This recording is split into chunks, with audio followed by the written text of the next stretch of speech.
Hello जी। सुबह सुबह के राम राम आप सबको। तो आज है मकर संक्रांत और मकर संक्रांत पे हमारे यहाँ गंगा स्नान का बहुत बड़ा प्रावधान है। बिल्कुल सब नहाते ही हैं, गंगा जाते हैं नहाने के लिए। लेकिन क्योंकि मेरी तबीयत ठीक नहीं है इसलिए मैं गंगा स्नान के लिए नहीं जा पाई हूँ। तो मैंने गंगा जल रखा है, उसी को अपने पानी में डाल करके और यहाँ पर के नहा करके मैं आ गई हूँ। और आज ठंड भी काफ़ी है और गंगा स्नान जाने के लिए सब कोई चला गया है, लेकिन मैं ही सिर्फ नहीं जा पाई हूँ क्योंकि मेरी तबीयत थोड़ी सी ठीक नहीं है। तो मैंने घर पे ही गंगा जल डाल करके स्नान करके और यहाँ पे मंदिर जाने की हमने तैयारी कर रखी है। तो चल रहे हैं मंदिर। तो सबसे पहले हम मंदिर में पूजा करेंगे, उसके बाद हम फिर कोई और काम करेंगे। तो मंदिर यहाँ गांव में है, गांव के लास्ट में है। तो पैदल ही हम लोग निकले हुए हैं, ज़्यादा दूर नहीं है लेकिन थोड़ा सा गांव को पार करके गांव के लास्ट में जाना पड़ता है। तो अब हम आ गए हैं नज़दीक मंदिर के। और पैदल चलना गांव में ना बहुत अच्छा लगता है यहाँ पे। और यहाँ पे एक तालाब है जिसे कि गांव में पोखड़ा बोला जाता है। और यहाँ सरसों का देख रहे हैं, इस समय सीज़न है ना, पूरे खेतों में एकदम सरसों का फूल लगा हुआ है और हरियाली ही हरियाली। कहीं गेहूं की खेती, कहीं सरसों की खेती, कहीं चने की खेती, पूरा हरा भरा हर जगह दिखाई दे रहा है। और पहुंच गए हैं यहाँ पे मंदिर। ये मंदिर हमारे गांव में इसे दसनाथ बाबा का मंदिर बोलते हैं। बहुत पौराणिक कथा है कि एक कोई बहुत बुजुर्ग आदमी थे जो कि यहाँ से गुजर रहे थे और उन्होंने यहाँ पे गन्ना की पेराई हो रही थी, गन्ना का रस निकाला जा रहा था। तो यहाँ पे उन्होंने मांगा थोड़ा सा गन्ना का रस, पर उन लोगों ने उन्हें नहीं दिया। तो उसके बाद से वहाँ पे ना जब भी गन्ना लोग बनाते, गन्ना का रस निकालते तो कुछ नहीं निकलता था। तो फिर सबको याद आया कि यहाँ जो आए थे कहीं ऐसा तो नहीं उनकी वजह से ऐसा हुआ है, हमने नहीं दिया। तो यहाँ पे ये देखिए मंदिर इस समय बंद रहता है क्योंकि हम आने में थोड़ा लेट हो गए हैं, पर इसे खोल करके हम यहाँ पे पूजा कर सकते हैं। तो मैं यहाँ आपको बाहर से ही दिखा रही हूँ।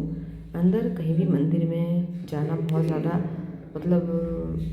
ज़्यादातर अलाउ नहीं है, तो मैं उनसे तो आपको दर्शन नहीं करा सकती हूँ। तो मैंने यहाँ पे फिर उसके बाद हम हनुमान जी के मंदिर में आए हैं यहाँ पे। और उसी समय से उन सब लोगों ने उनसे माफ़ी मांगी थी दसनाथ बाबा से, और फिर वहाँ पे फिर से दोबारा से वहाँ गन्ना में रस आने लग गया था। और यहाँ पे देखिए कुआं है, बहुत पुराना कुआं है और उन्होंने इसी जगह पे समाधि ले ली थी। तो यहाँ पे आप देख सकते हैं यहाँ छठ व्रत किया जाता है। अभी तो जब व्रत का टाइम आता है तो यहाँ पूरी साफ़ सफाई की जाती है।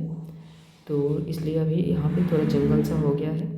और ये है आंवले का पेड़ जिसमें कि छोटे छोटे बहुत आंवले निकले हुए हैं। और ये देखिए यहाँ नीचे भी गिरा हुआ है।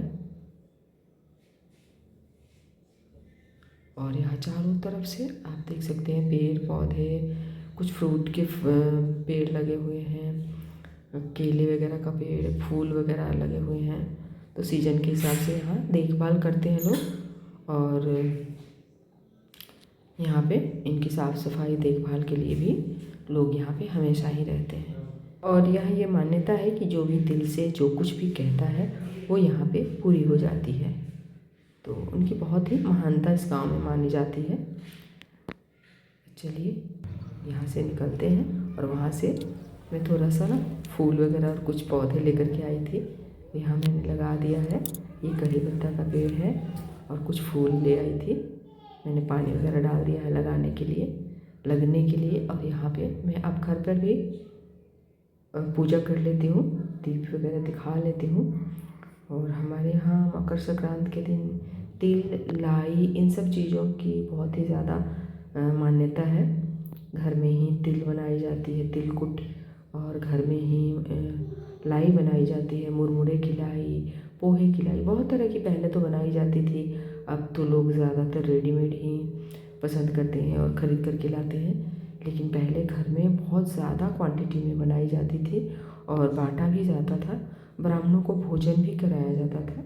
दही चिवड़ा इस त्योहार का बहुत ही मतलब अहम हिस्सा है, जो कि अगर आपको पता हो तो यूपी और बिहार वगैरह में आज के दिन दही चिवड़ा खाया जाता है। और यहाँ तिल से मैंने भोग लगाई है, काले तिल का प्रसाद मैंने बनाया था, तो उसी से यहाँ पे भगवान को भोग भी चढ़ाया जाता है। और जहाँ भी आप पूजा करने जाते हैं हर जगह ये चढ़ाया जाता है। और फिर कुछ दान पुण्य करने का भी यहाँ पे प्रावधान है। तो यहाँ पे जैसे कि तिल, लाई, आलू, चावल, दाल, चूड़ा, ये पैसे वगैरह रख करके यहाँ पे दान पुण्य किया जाता है। तो ये सारी चीज़ें जितने भी मेंबर हैं वो नहा करके इन्हें हाथों से टच करते हैं और टच करके इन्हें ब्राह्मण को दिया जाता है। तो ये सारी चीज़ें हमारे यहाँ मकर संक्रांति पे बहुत ही ज़्यादा अहम माना जाता है। और इसी नियम के हिसाब से यहाँ पे हमारे यहाँ संक्रांत मनाई जाती है। बहुत जगह हर अलग अलग तरह से, जैसे कि साउथ में अलग तरह से मनाई जाती है, या फिर गुजरात में या पंजाब में लोहड़ी, मकर संक्रांति, ये सारी चीज़ें अलग अलग तरह से थोड़ा थोड़ा डिफरेंट तरह से मनाया जाता है। और मैंने आसमान में यहाँ पे आकर के पतंग ढूंढा, देखा कि पतंग बच्चे बहुत शोर शराबा आ रहा था, तो मैंने देखा बहुत कैमरा वो ले जाने पे ना 2-4 मुझे पतंग दिखे, क्योंकि बच्चों को ज़्यादातर लोग छत पे नहीं जाने देते हैं, गिरने का डर होता है। और यहाँ पे हमें नए मेंबर से मिले फैमिली के, देखिए कितना क्यूट सा है ना। जब भी हम आते हैं ना यहाँ पे तो ये एकदम ऐसा लगता है, खुश हो जाता है, इधर उधर भागने लगता है। और यहाँ पे फिर हमने मकर संक्रांति के लिए जो हमारे यहाँ बहुत तरह की सब्जियाँ बनाई जाती है, 5 तरह की, तो अलग अलग यहाँ पे बैंगन का भरता बनाया जाता है, आलू गोभी की सब्जी, आलू बैंगन की सब्जी, और अलग अलग सेम की सब्जी। तो 5 तरह की सब्जी 5 तरह से बनाई जाती है। तो चलिए इतना काम हो गया था, तो मैंने यहाँ पे सोचा थोड़ा कुछ शूट कर लेती हूँ रेसिपी।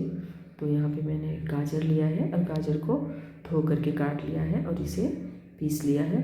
और इसमें मैंने आटा डाला है और चीनी डाला है और डाल करके इसे अच्छे से मिक्स कर लिया है। और अब इसके मैंने गुलगुले बनाए हैं। तो हो सकता है आपने कभी गाजर का गुलगुला नहीं खाया होगा, तो ये रेसिपी मैं अपने मम्मी की रसोई बाई कुमुद पे अपलोड करती हूँ, जहाँ मेरा खाने का चैनल है वहाँ पे।